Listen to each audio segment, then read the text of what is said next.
तो आदाब, नमस्कार, गुड इवनिंग, सत श्री अकाल। एक बार फिर आप तमाम लोगों का स्वागत है क्राइम तक की कहानी के इस एपिसोड में। उम्मीद है पूरी फैमिली अच्छी होगी, अपना ख्याल रख रही होगी। आज सैटरडे यानी शनिवार है और आज वो जो एक नई सीरीज़ है कि आज सैटरडे ऐसी एक कहानी जो क्राइम रिपोर्टिंग के अपने करियर में या तो मुझसे मिस हुई, चूक गया, या फिर हिट हो गई, सबसे आगे रहा, या फिर मिस और हिट दोनों ही नहीं हुआ। तो उस तमाम बातें जो हुई और उसके ज़रिए उस रिपोर्टिंग के दौरान की पुरानी बातें भी याद आती हैं, तो आप लोगों के साथ शेयर करता हूँ। तो आज भी हिट एंड मिस, आज से 18 साल पुरानी एक कहानी। और अगर मैं अपनी रिपोर्टिंग की बात करूँ तो शायद 2-4 ऐसी खबरें हैं जो दिल के बेहद करीब हैं, उनमें से एक ये है। और ये स्टोरी, लेकिन आपको सुनाऊँ उससे पहले, कल 2 फैसले आए 2 अलग अलग राज्यों की अदालतों में। फैसला बहुत अहम है, इसलिए आपको इसके बारे में शॉर्ट में बताता हूँ। एक Punjab and Haryana high court ने कल एक फैसला दिया है। वीरेंद्र कुमार नाम का एक ड्राइवर था जो सीआरपीएफ की बटालियन की गाड़ियां चलाता था। अप्रैल 24, 1999 की बात है ये। शिलोंग में पोस्टेड था। अब अचानक हुआ कि एक बटालियन को शिलोंग से निकलकर कश्मीर पहुंचना था। वीरेंद्र कुमार उस सीआरपीएफ के ट्रक को चला रहा था। उसमें तमाम बटालियन बैठी हुई थी, सामान भी था। तभी एक मोड़ पर हादसा हो जाता है। 5 सीआरपीएफ के जवान घायल हो जाते हैं इस हादसे में। इसके बाद इंक्वायरी होती है और सीआरपीएफ जो है अपने ड्राइवर, जो 99 में ही जिसने सीआरपीएफ ज्वाइन किया था, उसको बर्खास्त कर देता है और फिर नौकरी से निकाल देता है। इसके बाद ये मामला कोर्ट में जाता है। कोर्ट में जाने के बाद 2001 का मामला है, अब 2023 है। 22 साल के बाद Punjab and Haryana high court कल अपना एक फैसला सुनाती है। फैसला ये कि इस हादसे में वीरेंद्र कुमार की गलती है, ये कैसे साबित किया और कैसे साबित किया जा सकता है। बहुत मुमकिन है कि ब्रेक में कुछ प्रॉब्लम आए, बहुत मुमकिन है कि गाड़ी में कुछ टेक्निकल फॉल्ट हो, ऊपर से एक मोड़, इतनी बड़ी गाड़ी। तो सिर्फ और सिर्फ ये कहना कि वीरेंद्र की वजह से ये हादसा हुआ, यह गलत होगा। इसकी बहुत सारी वजह हो सकती हैं। और इसी चीज़ को मद्देनज़र रखते हुए पंजाब एंड हरियाणा हाईकोर्ट ने वीरेंद्र कुमार के सस्पेंशन, उसको नौकरी से निकालने के ख़िलाफ़ अपना फैसला सुनाया और कहा कि उसकी कोई गलती नहीं है। इसके बाद वीरेंद्र कुमार के वकील ने कोर्ट के सामने कहा, 22 साल की अब एक तो उसको सारी तनख्वाह मिलेगी और अभी भी उसकी उम्र इतनी है कि वो नौकरी कर सकता है। तो उसने कहा कि हम जो 50% जो पैसे मिलने हैं हम छोड़ देंगे अगर सीआरपीएफ हमें वापस दोबारा नौकरी पे रख ले। 6 हफ्ते का टाइम दिया है कोर्ट ने सीआरपीएफ को कि आप अपना फैसला सुनाओ, या तो इसको 22 साल के पैसे दो और नहीं रखना है तो फिर आप इसके सारे हिसाब किताब जो भी है और जुर्माना वो भी आप दीजिए। और अगर इनका जो ऑफ़र है कि 50% माफ़, बाकी आप रख लीजिए, तो वो भी आप बताइए। तो अब अगले 8 हफ्ते के अंदर सीआरपीएफ को जवाब देना है। ये पहला कोर्ट का फैसला था। एक दूसरा कोर्ट का फैसला आया उत्तर प्रदेश की बरेली से। बरेली में एक शख्स का कत्ल हो जाता है। वो अपनी पत्नी के साथ रह रहा था और एक 7 साल की बेटी थी। एक रात अचानक जो पत्नी थी वो अपने पति के भाई और बाकी लोगों को फ़ोन करती है और कहती है कि पता नहीं उसके पति को कुछ हो गया, वोट नहीं रहे, लोग भाग कर आते हैं। तो उसने फिर बताया कि रात को आकर सोए थे, सुबह उठाया तो वो जागे नहीं और कुछ हो गया, तो ऐसा लगता है जैसे दिल का दौरा पड़ा है। तो सभी को लगा ऐसा हो सकता है। लेकिन फिर इसी बीच में जब ये सारी चीज़ें हो रही थी तो वो जो 7 साल की बच्ची थी वो अपनी नानी और मामा के पास थी, क्योंकि घर में मातम था।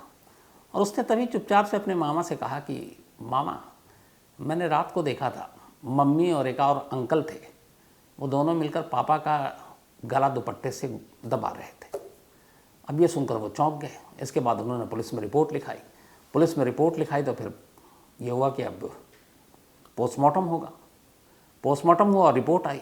रिपोर्ट में ये था कि हाँ, ये स्ट्रैंगुलेशन यानी कि गला घोट कर इसका कत्ल किया गया है। अब इसी के बाद पुलिस ने महिला को गिरफ्तार कर लिया। गिरफ्तार किया गया। इसके बाद उस बच्ची की गवाही हुई, मामला कोर्ट में गया। जब कोर्ट में गया तो फिर उस बच्ची ने कोर्ट के अंदर खड़े होकर गवाही दी। उसने कहा कि उस रात मैंने अपनी मम्मी को और उनके साथ एक और शख्स थे, उन दोनों को अपने पापा का दुपट्टे से गला घोटते हुए देखा था। उस बच्ची की इस गवाही पर कोर्ट ने उस महिला, और फिर पता चला कि उस महिला का एक और अफेयर था, तो उसके आशिक, उन दोनों को पुलिस ने गिरफ्तार किया था। मुकदमा चला और 7 साल की इस बच्ची के बयान के बाद उन दोनों को उम्र कैद की सज़ा सुनाई गई। ये कल की बात है। तो अदालत के ये 2 अलग अलग फैसले थे। मुझे लगा आप तक, चूँकि ये दोनों थोड़े से यूनिक और अलग थे। अब आते हैं आज की कहानी के ऊपर। 18 साल पुरानी कहानी। तब मैं दफ्तर में था, एक खबर आई कि राजस्थान के एक गांव में एक बारात आने वाली है। अब एक क्राइम रिपोर्टर का एक शादी या बारात से क्या लेना देना। तो जिस सोर्स ने फ़ोन किया था उसने कहा कि ऐसे ऐसे और एक बारात आ रही है इस गांव में। तो मैंने कहा इस बारात में क्राइम कहाँ है? तो उसने कहा इस बारात के पीछे की कहानी में बहुत सारे क्राइम हैं। तो मैंने पूछा क्या है, फिर उसने बताया। और इसके बाद मैं और उस वक्त कैमरामैन विनोद शिकारपुरी, और शायद मुझे याद है यही वो कहानी थी जिसमें विनोद शिकारपुरी का नामकरण हुआ था। पहले विनोद कुमार था और इसमें विनोद शिकारपुरी। तो वहाँ पहुँचे। वहाँ पहुँचने के बाद जब गहराई में गए और ये पता चला कि शुरू में कि एक शादी के लिए क्राइम रिपोर्टर के जाने का क्या मतलब है, लेकिन जब वहाँ पहुँचे और सारी चीज़ें पता चली तो फिर लगा कि ये क्या है और ये कैसे हो सकता है। दरअसल पश्चिमी राजस्थान में जैसलमेर और बाड़मेर ये 2 जगह हैं, और इन 2 जगहों के बीच में एक गांव था देवड़ा, और ये बारात इसी देवड़ा गांव में आनी थी। और कहानी क्या थी कि इस गांव में और इसके आसपास के जो 12 गांव हैं उन तमाम गांवों को मिलाकर पहली बार 110 साल के बाद इस गांव में एक बारात आ रही थी। यानी लड़की इस गांव की थी, दूल्हा कहीं और से आ रहा था। तो 110 साल के बाद गांव में बारात आ रही थी। अब ऐसा क्यों? 110 साल तक क्या इस गांव से कोई डोली नहीं उठी? बिल्कुल नहीं उठी। बल्कि इस गांव को छोड़िए, इसके आसपास के 8, 10, 12 गांव में कभी डोली नहीं उठी। तो फिर यहाँ ज़िंदगी, समाज, सोसाइटी, परिवार, रिश्ता, ये सब कैसे चल रहा था और क्यों नहीं उठी? यही कहानी थी, और इस कहानी के पीछे क्राइम था। तो पहले कहानी और फिर इस कहानी के साथ जुड़े हुए बहुत सारे किस्से भी हैं। तो वहाँ पहुँचे तो पता चला कि देवड़ा में जसवंत नाम की एक लड़की है। उस लड़की की डोली उठनी है और बारात दूसरी जगह से आ रहा है, और जो आ रहा है वो भी सरकारी अफसर है और ये लड़की भी सरकारी नौकर पढ़ लिख कर।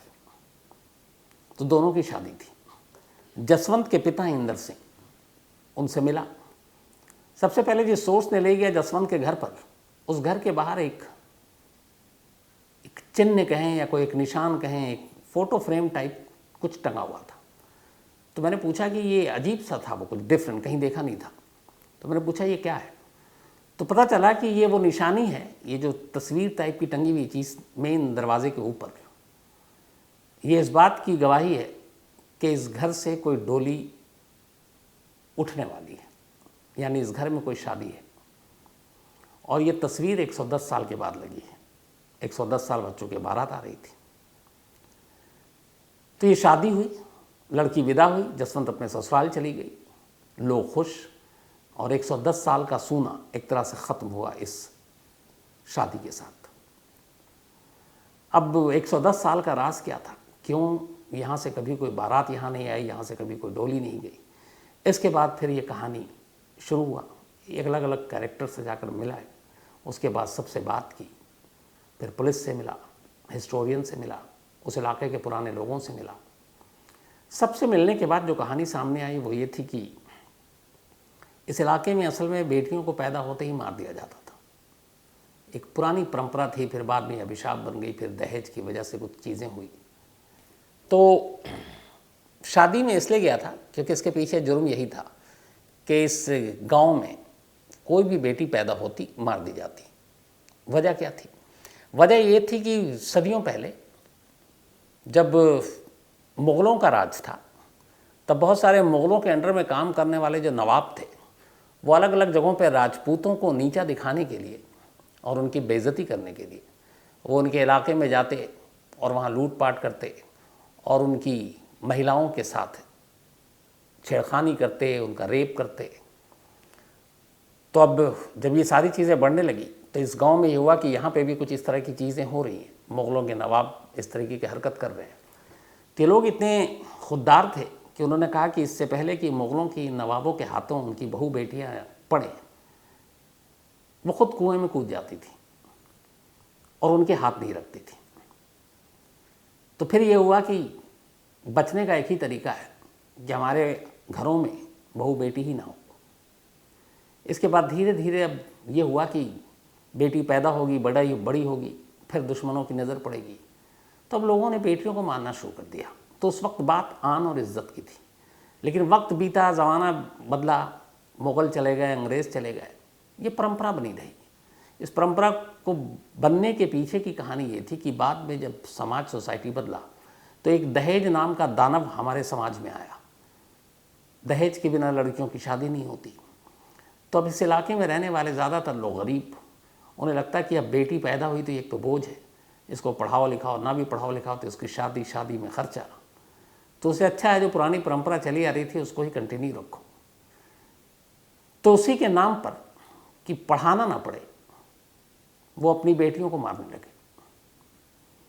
और उसी चक्कर में इस गांव में कोई बेटियां ही नहीं, तो जब बेटियां ही नहीं तो डोली कहाँ से उठेगी। तो फिर 110 साल बाद ये डोली कैसे उठी, इसकी कहानी अपने आप में दिलचस्प थी। जसवंत नाम की इस लड़की की जब ये पैदा हुई इंदर सिंह के घर में, इंदर सिंह पिता का इनके नाम, और वो गांव के सरपंच भी रहे। जसवंत की माँ जब गर्भवती हुई तब उसे भी यही डर था और वो दुआ मांगती थी कि बेटी ना हो बेटा हो, क्योंकि उसे मालूम था बेटी होगी तो उसे अपने हाथों से मारना होगा, और वो नहीं मार पाई तो उसके पिता या दादा, चाचा, ये लोग मार डालेंगे। इत्तेफाक से जब डिलीवरी हुई तो बेटी पैदा हुई।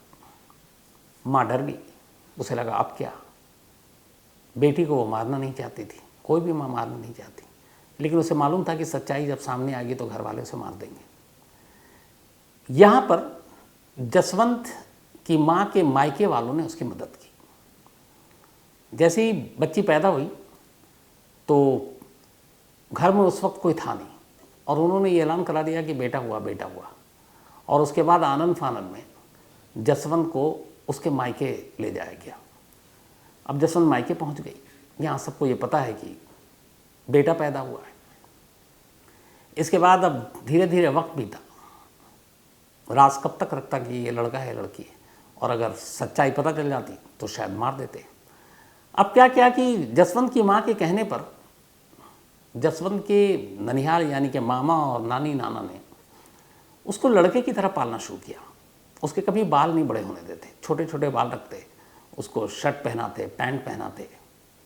और उम्र का ये पड़ाव था कि उस वक्त आपके किसी शारीरिक बनावट से ये पता नहीं चलता कि ये लड़का है कि लड़की है। तो एक लड़के की तरह उसको पालना शुरू किया। अब धीरे धीरे वो 1 साल की हो गई, 1.5 साल की, करीब 2-3 साल बीत गए तो फिर ये घर में पता चला कि ये लड़की है। अब लेकिन यहाँ पे हालात ये थे कि 2-3 साल की हो गई, अब इसको कैसे मारे। जो कोख से पैदा होते उनको फ़ौरन मारना आसान था, वो लोग ये काम करते रहे, लेकिन अब 2-3 साल की एक लड़की का कत्ल कैसे करें।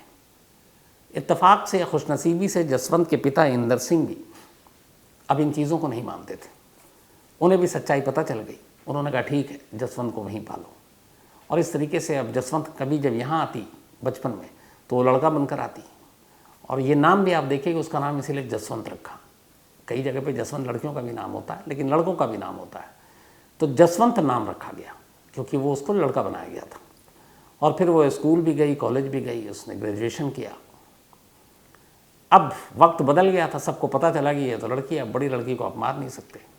तो इसीलिए फिर उसके बाद 110 साल बाद उस गांव में बारात आई और जसवंत की धूमधाम से शादी हुई, और जसवंत इसलिए बच गई थी। ये कहानी का एक पहलू था।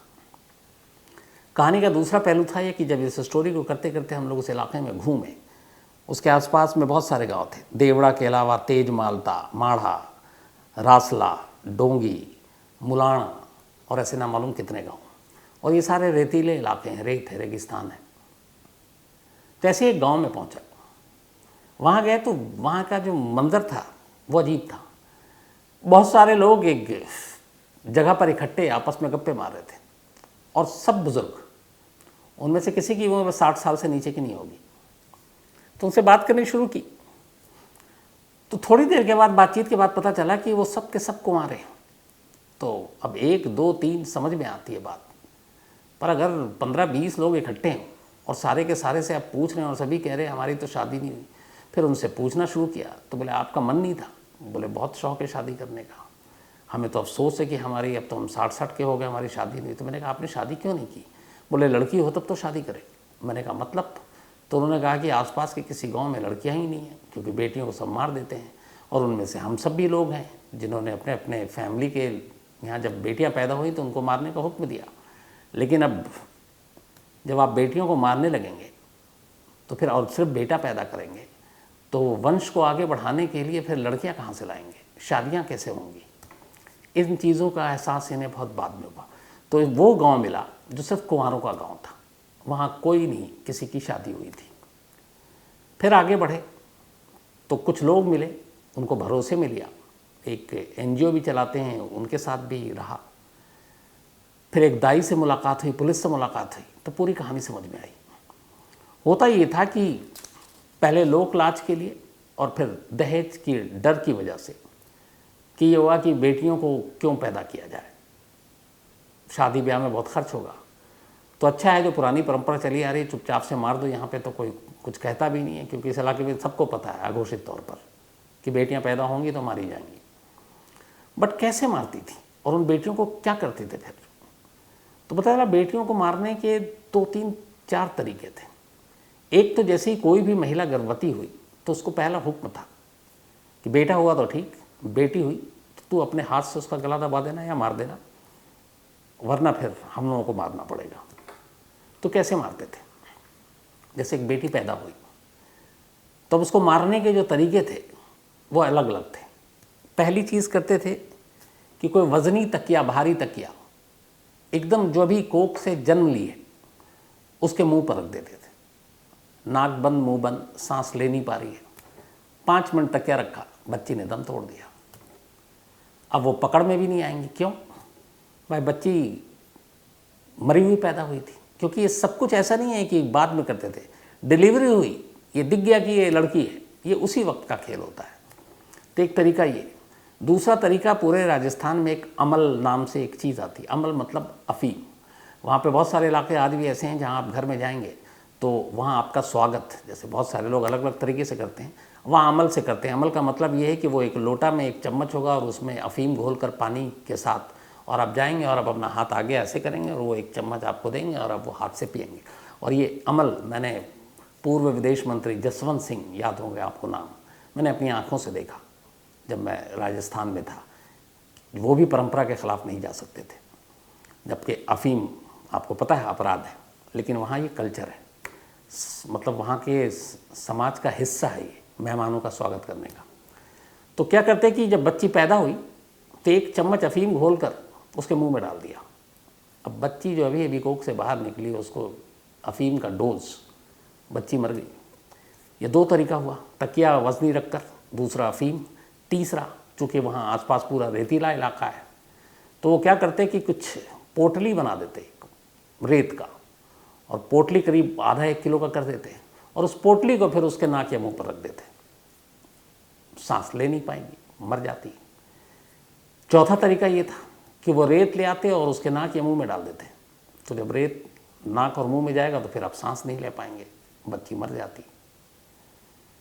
और इसी तरीके से ये सारी चीज़ें होती। अगर माँ ने मारा तो ठीक, नहीं तो वहाँ दूसरा ये था कि उस वक्त तक, ये 2005 की बात बता रहा हूँ, इस पूरे इलाके में, इस आसपास के 8 10 12 गाँव में चलन ये था कि जब भी कोई गर्भवती होती तो वहाँ कोई सरकारी अस्पताल डिलीवरी के लिए नहीं जाता था। पूरे इलाके में दाई का सिस्टम था। आप में से पता नहीं कितने लोग, बहुत सारे पुराने लोग जानते होंगे, पहले अस्पतालों में डिलीवरी नहीं हुआ करते थे। हर मोहल्ले में, गांव में दाई एक हुआ करती थी जो एक्सपर्ट्स होती थी डिलीवरी कराने की, तो उसको दाई अम्मा कहा जाता था। तो इस इलाके में भी दाई हुआ करती थी, और दाई को पहले से ये हुक्म होता था, उसे मालूम है कि इस जगह पर एक महिला है जो गर्भवती है, अब उसे पता है इसकी डिलीवरी होनी है। जब दर्द उठा और डिलीवरी का वक्त आया, दाई माँ को बुलाया गया, जब दाई माँ जा रही है उसकी डिलीवरी कराने, तो यहाँ पहले से ही हुक्म है, बेटा हुआ तो ठीक, बेटी हुई तो अगर माँ ने नहीं मारा तो तुम्हें मारना है, और दाई की ये मजबूरी है कि उसे मारना है। तो दाई भी इसी तरीके से मारती। यही जो 4-5 चीज़ तरीके बताया, वजनी तकिया रखना, रेत या मुंह में डाल देना, या फिर पोटली बनाकर नाक पे रख देना, अफीम का डोज दे देना, चम्मच में मिलाकर मुंह में डाल देना, तो इस तरीके से मार देते। मारने के बाद क्या करते कि आसपास में उस एक जगह पे गया था, जो वहाँ के एक लोकल रिपोर्टर ने बताया। उसने कहा कि ये लाशों का टीला है, एक पूरा रेगिस्तान टाइप का है, और ऊंचे ऊंचे टीले हैं, ऊंचे नीचे। वहाँ जब पहुँचा तो उसने बताया कि पता नहीं यहाँ दूर दूर तक अगर आप टीले पे नज़र डालिए, सैकड़ों बेटियों की कब्रगाह है ये। जो बच्चियाँ पैदा हुई, कोख से बाहर निकली, उसी वक्त उसको मारने के बाद इन्हीं टीलों में लाकर बालू के नीचे दबा देते और मामला ख़त्म। कभी, चूँकि सभी यही करते हर घर, कोई कभी किसी के पास, पुलिस के पास कंप्लेन लेकर नहीं गया। सरकारी अस्पताल में डिलीवरी नहीं कराई तो सरकारी अस्पताल में रिकॉर्ड भी नहीं है।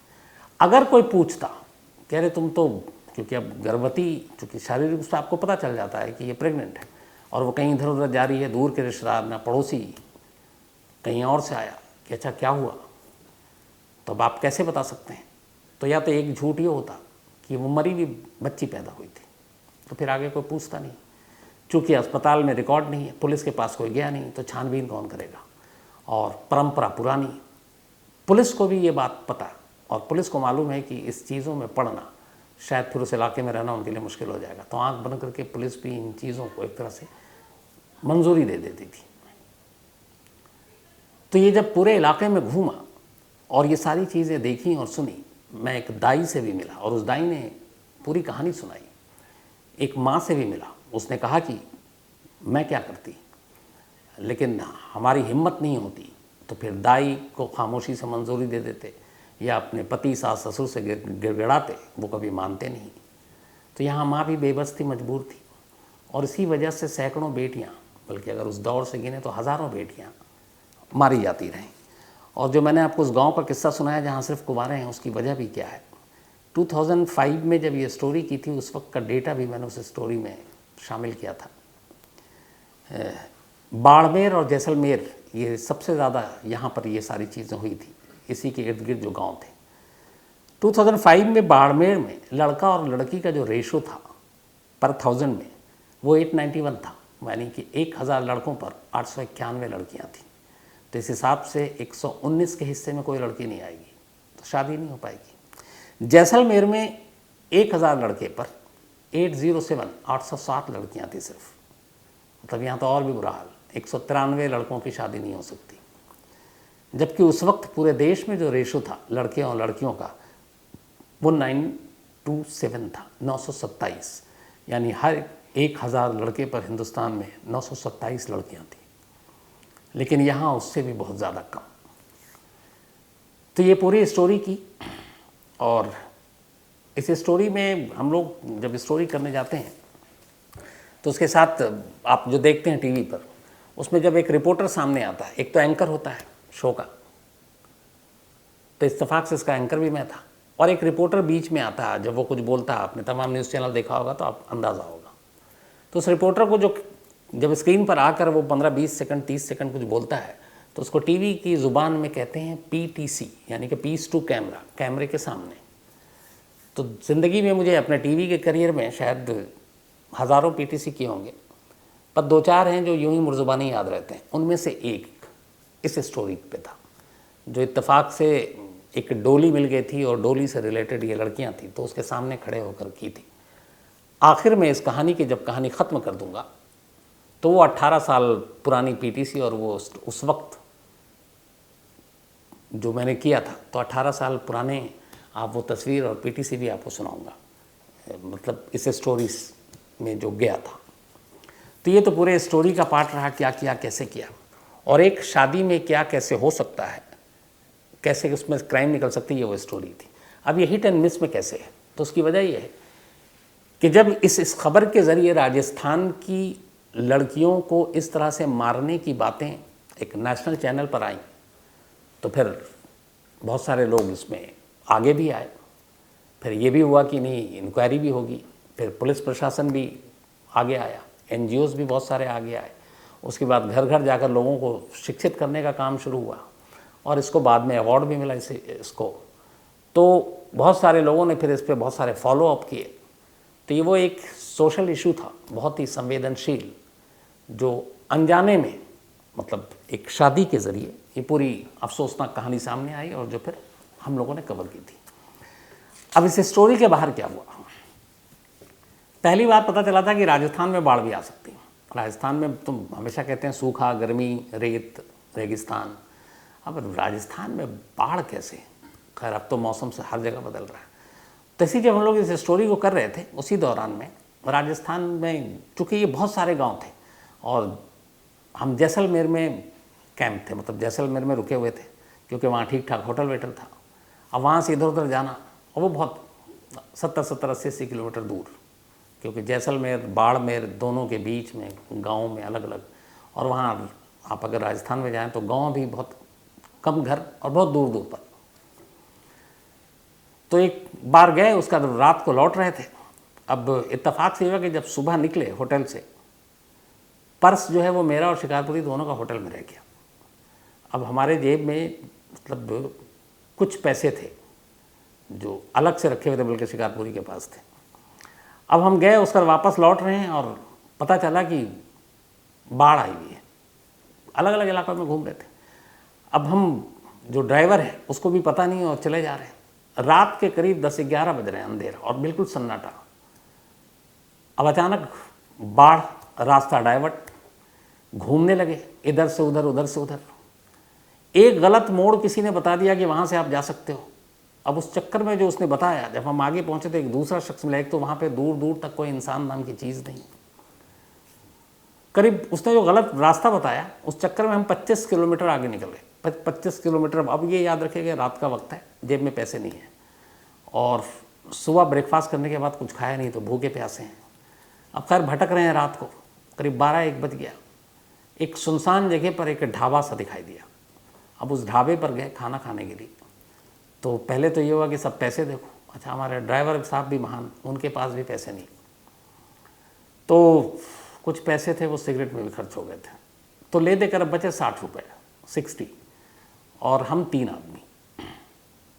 अब वहाँ गए तो जो भी रोटी सब्ज़ी थी राजस्थानी वो मिली। अब रोटी बड़ी सख्त, तो ये हुआ कि खाया नहीं जा रहा, ना ड्राइवर साहब से ना विनोद शिकारपुरी से। तो ये उसने कहा बाजरे की रोटी थी, तो उसने कहा कि इसमें मक्खन और वो डालते हैं, घी। तो कहा डाल दीजिए। तो उसने कहा नहीं, उसके अलग से पैसे लगते हैं। तो अब जोड़ा गया खाने का बिल, पूछ कर खाना खाया जाता कि इसके कितने आएंगे। तो उसने जो बताया वो सब लगभग 50 रुपये में किसी तरह से काम हो गया था, बल्कि 55 रुपये में। अब 5 रुपये सिर्फ बचे थे। तो उससे कहा कि देखो पैसे तो है नहीं, रोटी बड़ी सख्त है, एक काम करो तुम 1 चम्मच डाल दो। तो 1 चम्मच उसने घी डाले थे 5 रुपये के, और फिर उसी में सबने खाना खाया।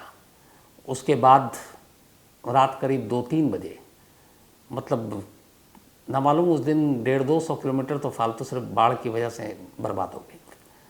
फिर वापस हम होटल पहुंचते हैं और उसके बाद फिर अगले दिन निकल जाते हैं। इत्तेफाक से फिर जब इस स्टोरी के चक्कर में कई लोगों के घर गया दूर दराज, तो मैंने जो जसवंत सिंह का आपको किस्सा सुनाया वो सेम हम लोगों के साथ हुआ। एक घर में घुसे और हमें ये बात उस दिन तक मालूम नहीं था, क्योंकि उससे पहले की बात है। तो एक घर में गए कि जो हमारे सोर्सेस थे, तो उन्होंने एक बड़ी अच्छी सब्ज़ी खिलाई थी, फली की सब्ज़ी थी और रोटी। खाना बहुत अच्छा होता है। और लेकिन घुसते ही सबसे पहले नमस्कार प्रणाम हुआ। उसके बाद वो एक लोटा था और उन्होंने हाथ में दिया और पानी था, और हमने देखा जो हमारा लोकल सोर्स था उसने यूँ पिया और फिर उसने कहा कि सुन भाई, ये इसी तरह मेहमानों को बुलाते हैं। तो हमने भी पिया, उसने भी पिया और सब कुछ हो गया। हमें लगा कुछ ठीक ठाक पानी वानी है। तो बाद में पता चला था कि वो अफीम है। तो खैर वो उतना सा है, उससे कुछ होता तो है नहीं, लेकिन वो फिर उसको नाम वाम उससे पूछा तो पता चला इसको अमल कहते हैं। तो ये सारी चीज़ें हुई। फिर बाद में उसके बारे में और भी डिटेल पता चला। तो ये सब कर कराने के बाद हम दिल्ली लौटे थे, और लौटने के बाद जब ये स्टोरी की थी तब उसके बाद, जैसा मैंने आपको शुरू में कहा, कि फिर बहुत सारे लोगों ने इसको नोटिस में लिया अब की अगर बात करें, मैं अभी आप आज की कहानी सुनाने से पहले मैंने चेक किया, अब ये डेटा और आंकड़ा जो रेशो है उसमें बहुत सुधार हो गया है। और अब इन्हीं इलाकों में, जिन जिन इलाकों में मैं घूमा हूँ, अभी बहुत सारी बेटियाँ पढ़ रही हैं, खेल रही हैं, कूद रही हैं, शादियाँ हो रही हैं। और 110 साल के बाद जो 2005 में पहली डोली उठी थी वहाँ से, उसके बाद से दर्जनों डोलियाँ उठ रही हैं। तो ये एक अच्छी चीज़ हुई है और ये स्टोरी जो है वो हमेशा मेरे दिल के करीब रहेगी। तो आगे का सिलसिला जब मैं ये स्टोरी ख़त्म करूँ और पूरा ये जो विषय से कर दूँ, लास्ट में आपको वो 18 साल पहले का वो जो पीटीसी है वो आपको सुनाऊंगा। तो आज कहानी ख़त्म करूँ उससे पहले हरनूर सिंह, इनका जन्मदिन है, तो हैप्पी बर्थडे हरनूर। और ये गगनदीप सिंह जी ने भेजा है। साथ ही आज राघव राज सिंह धीमारी, इनका भी जन्मदिन है, हैप्पी बर्थडे राघव जी, और ये धौलपुर से हैं। मुसद्दिक आलम, इनका भी बर्थडे आज, तो हैप्पी बर्थडे मुसद्दिक, और ये आफ्ताब आलम के बेटे हैं। निखिल, इनका भी बल्कि कल है, कल संडे है इसलिए आज एडवांस में हैप्पी बर्थडे निखिल। और शुभम अग्रा हरी ने भेजा है। इसके अलावा सोनई का भी आज जन्मदिन है, तो हैप्पी बर्थडे सोनई। और सावन शाह ने भेजा है। Maroof Khan, thank you so much. इसके अलावा मनोज लुखार, आपने सही कहा बिल्कुल। रविंदर सिंह, हेलो। आर्य तिवारी, और ये कह रहे हैं कि आजकल जो इस तरीके की चीज़ें हो रही हैं, बॉडी के लाशों के टुकड़े किए जा रहे हैं, क्या इसके लिए सज़ाएँ नहीं है? बिल्कुल सज़ा है और पहले से है, लेकिन इधर तेज़ी से ये चीज़ें बढ़ रही हैं। राहुल आर्यन पटना से हैं, thank you so much. Mayank Prabhakar, thank you आपका भी। तो कहानी में आज इतना ही। अब आपसे मुलाकात होगी मंडे को किसी नई कहानी के साथ, लेकिन चलते चलते आपको छोड़ जाते हैं 18 साल पुरानी उसी पीटीसी के साथ। Thank you very much. मेरे हाथ इतने छोटे और कोमल हैं कि आपको पकड़कर रोक भी नहीं सकती। मेरी बाहें इतनी कोमल और कमजोर कि आपके गले में डालकर लिपट भी नहीं सकती। अगर दहेज की वजह से मुझे मार रही हो तो उसकी फिक्र मत करो। थोड़ा तुम कोशिश करना, थोड़ा मैं कोशिश करूंगी। फिर डोली में बैठकर आपके आंगन से हमेशा के लिए चिड़िया बनकर उड़ जाऊंगी। मगर माँ, मुझे अभी से मत उड़ाओ। जिन बेटियों को पैदा होने से ठीक पहले या पैदा होने के फौरन बाद मार दिया जाता है, अगर वो कुछ बोल पाती तो शायद अपनी माँ से यही कहती। अजब नहीं कि वो अपनी माँ से ये भी कहती, माँ फिक्र मत कर, मैं पापा के खर्च नहीं बढ़ाऊंगी। मत लेकर देना मुझे पायल, मैं दीदी की छोटी पड़ चुकी पायल ही पहन लूंगी। भैया के छोटे पड़ चुके कपड़ों से तन ढक लूंगी। माँ बस एक बार मुझे अपने आंचल तले जीने का मौका दे दे। कैमरामैन विनोद कुमार शिकारपुरी के साथ शम्स ताहिर खान, जैसलमेर, आज तक।